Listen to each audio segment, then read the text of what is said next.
আমাদের মুন্সিগঞ্জ জেলা পুলিশের পক্ষ থেকে আমাদের মুন্সিগঞ্জের উপর দিয়ে যে দুইটি হাইওয়ে রয়েছে, একটা হলো ঢাকা মাওয়া এবং ঢাকা চট্টগ্রাম হাইওয়ে। দুইটি হাইওয়েতে আমাদের পর্যাপ্ত সংখ্যক পুলিশ মোতায়েন রয়েছে এবং অন্যান্য সড়কগুলো মিলে সব মিলে আমাদের 5 শতাধিক পুলিশ সদস্য মোতায়েন রয়েছে। আপনারা দেখেছেন যে আমাদের 16 তারিখ থেকেই, সরকার ঘোষিত 16 তারিখ থেকেই ঈদ যাত্রা যাতে স্বস্তিদায়ক হয়, আনন্দমুখর হয়, উৎসবমুখর হয় এবং কোথাও যানজট না থাকে, নির্বিঘ্ন হয়, সেই লক্ষ্যে আমাদের চেকপোস্ট এবং টহল অবিরত রয়েছে এবং আমাদের সকল সিনিয়র অফিসার আমরা মাঠে রয়েছি।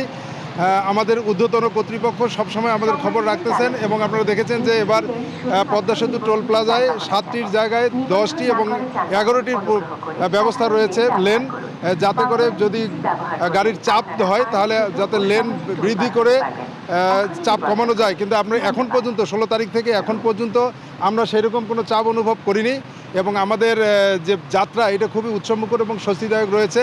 মানুষ খুব নির্বিঘ্নে তার বাড়িতে যাচ্ছে স্বপ্ন নিয়ে, আশা নিয়ে, প্রত্যাশা নিয়ে এবং আমরা এটা আশা করছি যে মানুষ উৎসবমুখর পরিবেশে যে পবিত্র ঈদ উল ফিতর পালন করার পরে আবার ফিরে আসবে ঠিক একইভাবে আমাদের জেলা পুলিশ এবং হাইওয়ে পুলিশ অন্যান্য সকল বাহিনী আমরা মাঠে রয়েছি।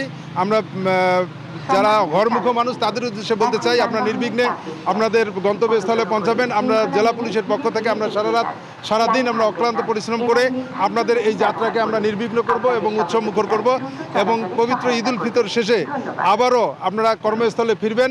আমরা মাননীয় প্রধানমন্ত্রীর নির্দেশনা অনুযায়ী এবারে পবিত্র ঈদ উল ফিতর উপলক্ষে যাত্রীরা যাতে নির্বিঘ্নে যাত্রাপথে তাদের বাড়ি যেতে পারে সেজন্য আমরা বিশাল কর্মপরিকল্পনা গ্রহণ করেছি এবং আপনারা জানেন যে মুন্সিগঞ্জে মোট 2টি হাইওয়ে রয়েছে, ঢাকা চিট্টগং এবং ঢাকা মাওয়া।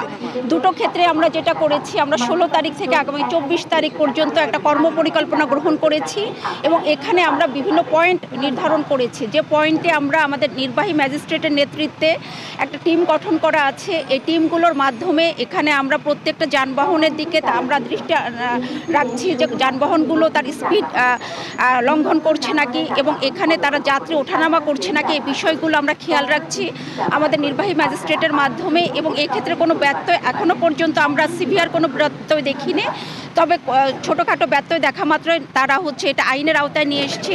আপনারা দেখতে পাচ্ছেন যে আজকে আপনার রাস্তাটা দেখেন যে জনগণ কি স্বস্তি সহকারে তারা তাদের যাত্রাপথে বাড়ি যাচ্ছে এবং এখানে আমাদের পুলিশ বিভাগ আছে, হাইওয়ে পুলিশ আছে এবং কোনো ক্ষেত্রে নৌ পুলিশের সহযোগিতা আমরা নিয়ে সেনাবাহিনী রয়েছে। আমাদের সার্বিক প্রচেষ্টায় চেষ্টা করছি যাতে আমাদের এই দুটো রাস্তা দিয়ে হাইওয়ের জনগণ গ্রামের বাড়িতে যাতে স্বস্তিতে নির্বিঘ্নে যাতায়াত করতে পারে।